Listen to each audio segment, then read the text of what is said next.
The vaccine machine is running pretty smoothly in the metro area. We've got mass vaccination sites and a bunch of open appointments, but it's a different story once you venture a few hours from Portland. People in rural areas don't travel out of that area all that much. That's why a tiny fire station set up their own clinic in the middle of Columbia County, where it's all about word of mouth. They see others doing it. They say, well, they can do it, I can do it too. And you know that huge nationwide delay in Johnson & Johnson vaccines is going to have a pretty big impact on our supply here in Oregon. But what about the people who would benefit the most from a one-and-done shot, like our homeless population? Here's the story. Our homeless population, people who are stuck in their homes, right? People who can't go out and sit in line at the airport or something like that and get a vaccine. It kind of has to come to them. A lot of people worried about the vaccine right now. I'm wondering how you're feeling. If you're somebody out there who's gotten both doses, if you've just gotten one and you're concerned about the second, if you're still trying to figure out how to get the first. I know a lot of people are still in that boat as more and more people become eligible. Let us know what's going on in your life. We'll continue to share this with other people and maybe help them out. Use the contact information you see at the bottom of your screen. You can use the hashtag HeyDan on Twitter or email us at thestory@kgw.com. It's also the way we want you to kind of help us figure out what to do on this show every single night. We read emails constantly. We cover stories that you want us to cover constantly, answer your questions, and pretty much get a pulse of what's going on in this community. So please help us do that. It gives us the ability to make the best show that we can. I'm Dan Haggerty. This is The Story, and this is the big story. 2 words: vaccine shortage. I know nobody wants to hear that. It sounds pretty icky right off the bat. But stay with me, because health officials are saying that this isn't catastrophic. I mean, it's not good news either, but it's not catastrophic. But it's bad news for people who are homeless, people who are homebound, as I mentioned before, and people who live in rural parts of our state. For more, here's Maggie Vespa. It's the headline no one wants amid the race to herd immunity. Manufacturing and quality control issues have produced a national shortage of the Johnson & Johnson vaccine. That's the one that requires a single shot, making it the best fit for people who have a hard time booking and keeping multiple appointments. A prime example, Portland's homeless. You get it and you don't have to worry about going back. We met DJ downtown. He was hoping to book his vaccine appointment this week. I would prefer the one shot just to make it easier to get. Now he may have to opt for a 2-dose vaccine. DJ isn't worried, but health officials are. This could be a major hurdle for others experiencing homelessness, along with homebound seniors and people living in rural areas who have to drive hours to get a shot. And there's not much time to plan. Starting this week, the feds are slashing the number of Johnson & Johnson doses doled out to states. Last week, Oregon got about 61,000 doses of the J&J vaccine. This week, the state will get about 7,300. That's an 88% drop, and no one's sure how long the shortage will last. So in light of these new numbers, what's happening with these really vulnerable populations? Are vaccination efforts in trouble? That is not the news that we want to hear. Jessica Guernsey is the public health director for Multnomah County. Last month, when Oregon opened up vaccinations to the state's homeless, the county ramped up efforts to dedicate all the Johnson & Johnson vaccines to them and to older homebound residents. So far, the county has administered close to 5,100 doses of J&J to people in those categories. We have about 1,000 left that we're going to be using over the next 3 to 4 weeks. After that, we will wait to hear what the state and the federal government says about future supply. We heard similar estimates in more rural counties. We also called Malheur County Public Health, and it turns out the timing of this shortage made officials really nervous. How long has this mobile clinic been in the works? It's been about a month that we've been. It turns out this Friday, officials in Malheur County were set to launch a pop-up clinic at the Malheur County Fairgrounds. The vaccines promised by FEMA, including 1,000 doses of Johnson & Johnson. When they saw headlines about the shortage, officials feared the clinic was off. Monday, they got the final word. It is still on, and we are excited about it. It's something that we've been promoting widely, and we're encouraging everybody who hasn't been vaccinated to come out to this event. Officials across Oregon also stressed if you've already made an appointment to get the Johnson & Johnson vaccine, Don't worry. That means there is a shot ready and waiting for you. They add this shortage is not having an impact on Pfizer or Moderna appointments. We're going to keep tabs on this and keep reaching out. But in the meantime, if you notice that plans to get the Johnson & Johnson vaccine are changing where you live, let us know. Write in and use that hashtag #HeyDan. I'm Maggie Vespa, KGW News. All right, Maggie, thank you so much. Meantime, why don't we count vaccines? We'll talk about how we're doing overall in both Oregon and Washington. Now, as of this afternoon, 1.4 million, nearly 1.5 million people in the state of Oregon have gotten the first dose of the vaccine. A lot of those people have gotten the second dose as well, but it puts us at 35.5% of the state's population with at least one shot. In Washington, more than 2.83 million people have gotten that first dose. You look there, it has them close to 40%, so over 37% of Washington's population with at least one shot. Now, let's take a closer look at some of these numbers. One of the Oregon counties, you could say, doing the best at vaccinating its residents doesn't have many residents. Wheeler County has vaccinated about 37% of its population. Only about 1,400 people live there. Wallowa County, with 7,000 people there, they've vaccinated close to 40%, 39% of the people who live there. And Hood River County has vaccinated 42% of the people who live there. Now, let's compare that with the metro counties. 36% of the people in Multnomah County are vaccinated, 32% of Washington County, and 32% in Clackamas County. There are a lot of challenges when it comes to vaccinating people in rural areas, though. I mean, some of these counties are huge. They're really big. People live really far apart. It's kind of hard to get the word out sometimes. And it's hard to get people scheduled to get them to a vaccine appointment, especially something local. So we sent a team to Columbia County, where about 25% of people are vaccinated, to see how they have been able to solve some of those problems. In the tiny community of Mist, Birkenfield, Oregon, It's just shy of 1,400 residents, over 165 square miles. the local fire station does a lot more than put out fires. Getting horses out of creeks and cows out of mud and cats out of crawl spaces. We'll go out and help people just gather firewood because they just don't have the ability to do it. Make sure they have plenty of wood to get through the winter. They host events like a weekly coffee group and take donations for local schools and people in need. And volunteers make sure everyone is taken care of. We'll reach out to people in need in our community and make sure they have food and water and resources, money to keep the electricity on. And who could forget the great toilet paper shortage of 2020? The fire station made sure everyone had that too. And everybody supports each other, whether it's an individual family that has a need or it's a community that has a need. Everybody kind of pulls together, and it's just it's an amazing feeling. When vaccines for COVID-19 became available, Pandemic Chief Larry Boxman set up his own clinic right here in the fire station. He took the classes, got the funding, and now people from all over Columbia County can get their shots without driving hours away. Having our district residents drive to Portland or even to St. Helens, which is about an hour away, would be extremely inconvenient. Kim Tierney has been helping people set up appointments. People in rural areas don't travel out of that area all that much. A lot of people don't. They started trying to get into Portland to the convention center, and they would wait and wait and wait, and they just couldn't get an appointment. You got people that are so frustrated that they're pulling their hair out. The bleeding disorders or blood thinners. And then there are people like Ralph Stafford and his wife, Marge. They wouldn't be able to go out and get the vaccine at all. They're homebound because of health issues. But Larry and his team delivered both doses to their door. It's okay. Last time I tried to move her to go someplace, it was really hard, and hard on her. So this was a good thing for me. Perhaps the best part is Ralph didn't even have to make an appointment. The fire station called him because it's a small town and they know each other. Because we do have such close-knit community members and people working together, we're able to accomplish some great things. And I think this clinic is an example of that. It's nice to see rural communities pulling together and getting more people vaccinated in those areas. One thing that just kind of feels like life is getting back to normal a little bit happened over the weekend. The Portland Art Museum reopened for the first time since November.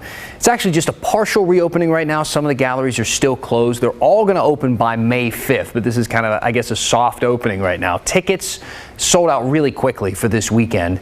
They're only letting about 20 people in every half hour. So if you want to get a spot, if you want to see some art, get a little culture back in your life, reserve a spot online in advance. It got me thinking really about Portland's art scene in general, which has suffered along with everything else during the pandemic.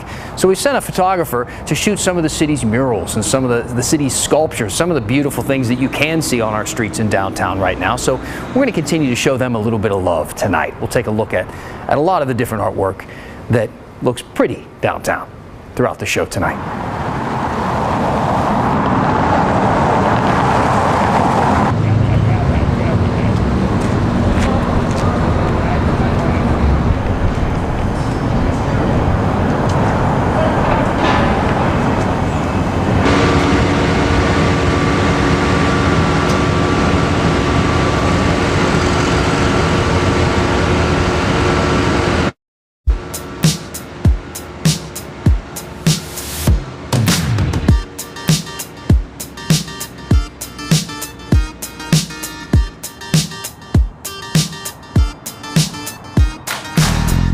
Welcome back. So we've been showing you some of Portland's murals and sculptures and the things that still look pretty on our streets downtown, and you can still see them throughout the show tonight. If you have a favorite, let me know. Use the hashtag HeyDan. A lot of people have been writing in so far tonight. We got an email from Harish, who didn't like one of our the story we just did. It said, "You're sensationalizing the news. Your headline today was 88% drop in J&J vaccine supply.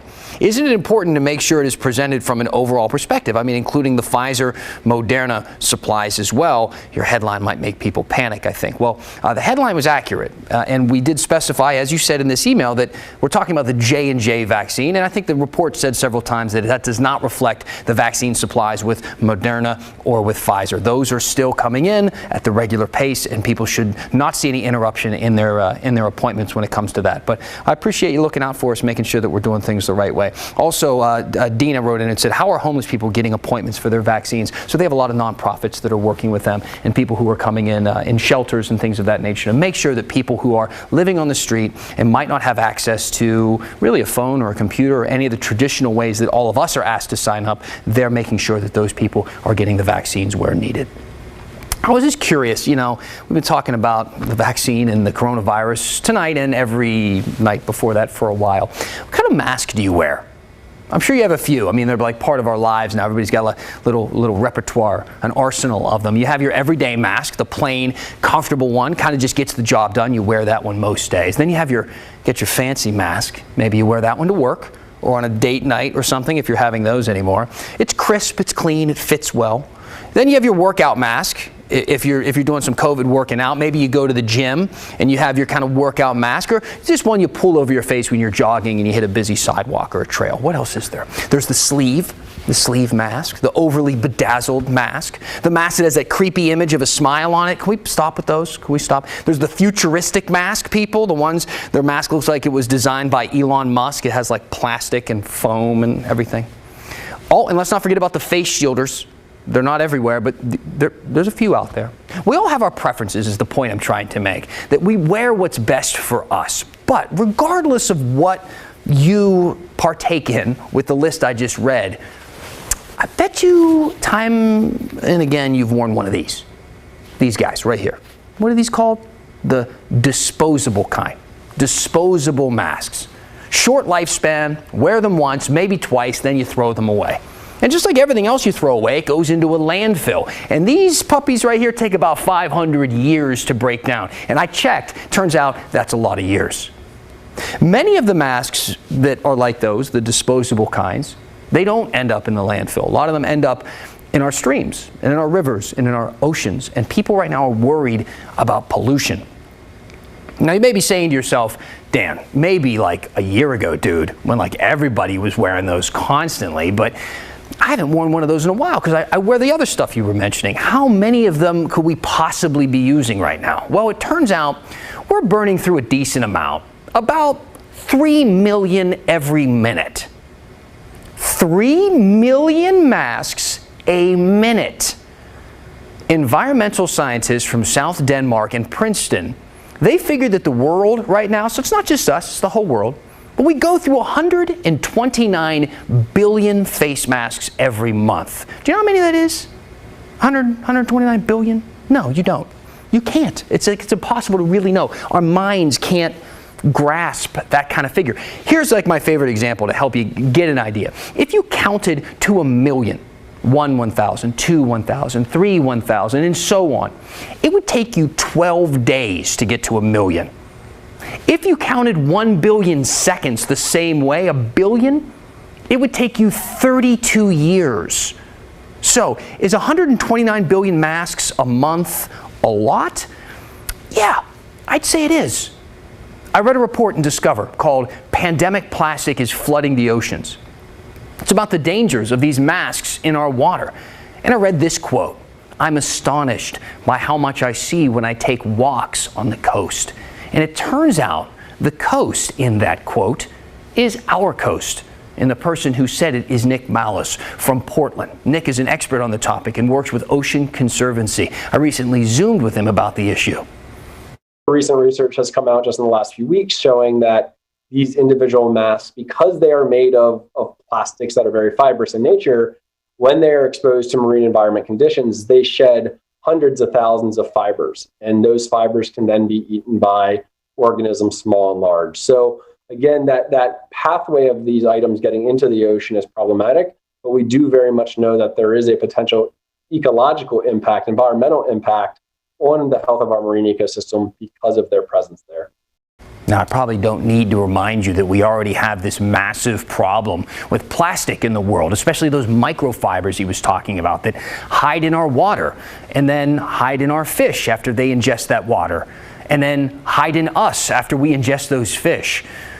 And we really don't fully understand the consequences of what that means for the health of our planet or for the health of our own bodies, though early studies indicate it's not good.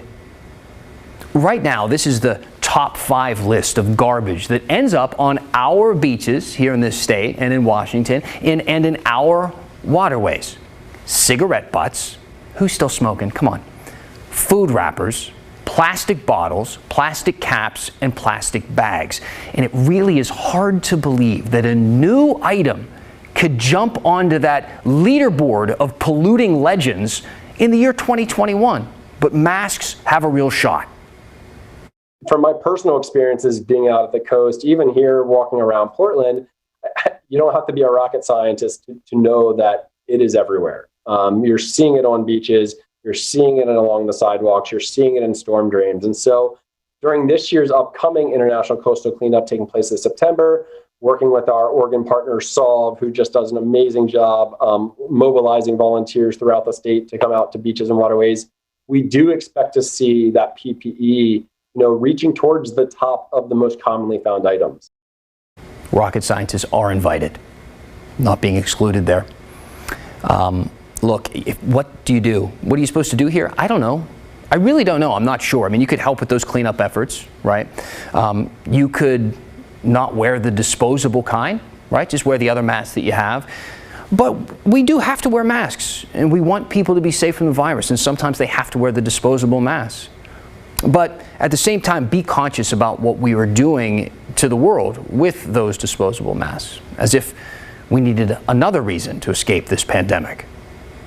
So since we're talking about trash, I read an email I got from Katie. I want to read this now. I appreciate your focus on the trash problem in Portland. It is beyond disturbing.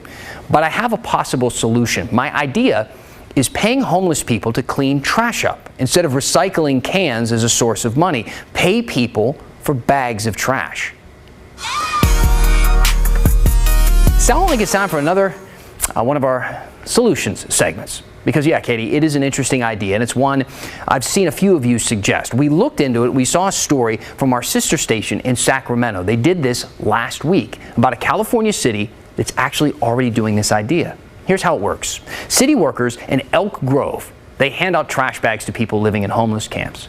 Every 2 weeks, they come to collect the full bags of trash. And in return, people living in those camps get $20 gift cards. They can use them for food or hygiene products at supermarkets or Dollar Trees. And so far, it's actually working out pretty well.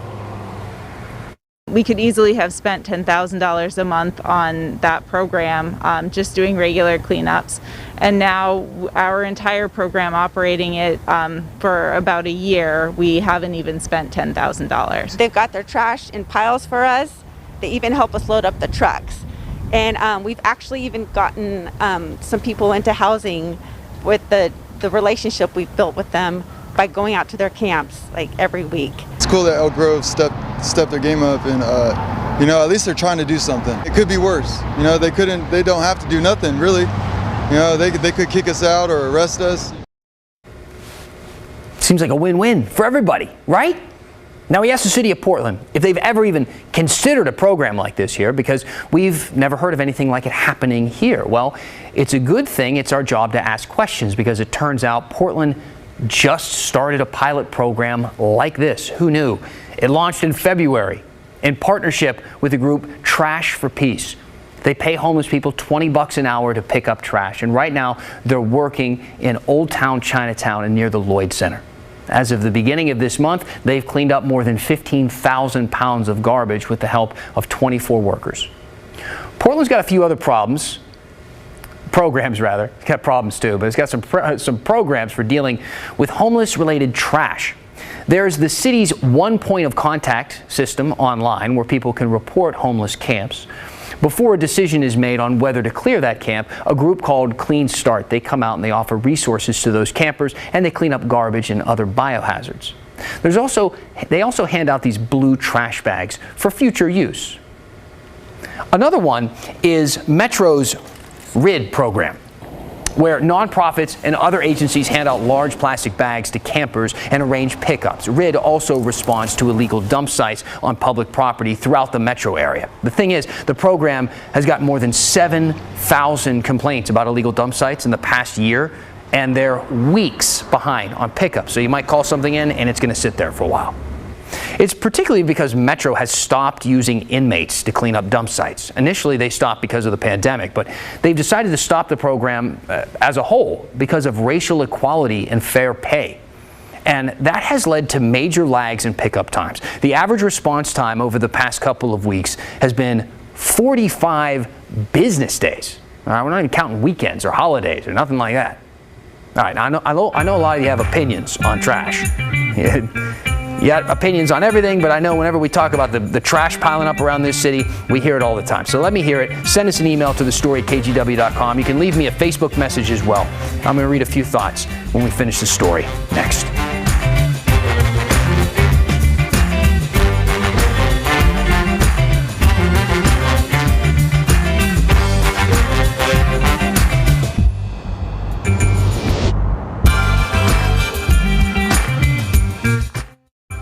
All right, so you might have heard we launched a weekly The Story newsletter. It's got all kinds of stuff you might have missed on the show. People really like this, I guess. I've been getting really good reviews from the people who get this, as well as from our web department. They say people like it. They're opening it and they're finding some value. So take out your phone, use the camera, point it at the QR code you see right behind me there, and it'll give you a link to where you can subscribe and sign up, and we'll send you the newsletter. I know it's hard. Most people can't watch this every night. I don't expect you to, but this is a way that if there's some stuff you think, hey, what did I miss? What goofy stuff did Dan do this week? We'll put it in the newsletter. I got a couple of emails I'll read for you right now. David Johnson said, hey, Dan, I use one disposable mask constantly. I spray it in between uses with Lysol. It lasts a very long time. David, I don't know, man. I don't know if I'd be spraying it with Lysol and then breathing that in. Plus, it's just, it's not a disposable mask then. It's just a mask. You're just using a disposable mask. Get one of the cloth ones.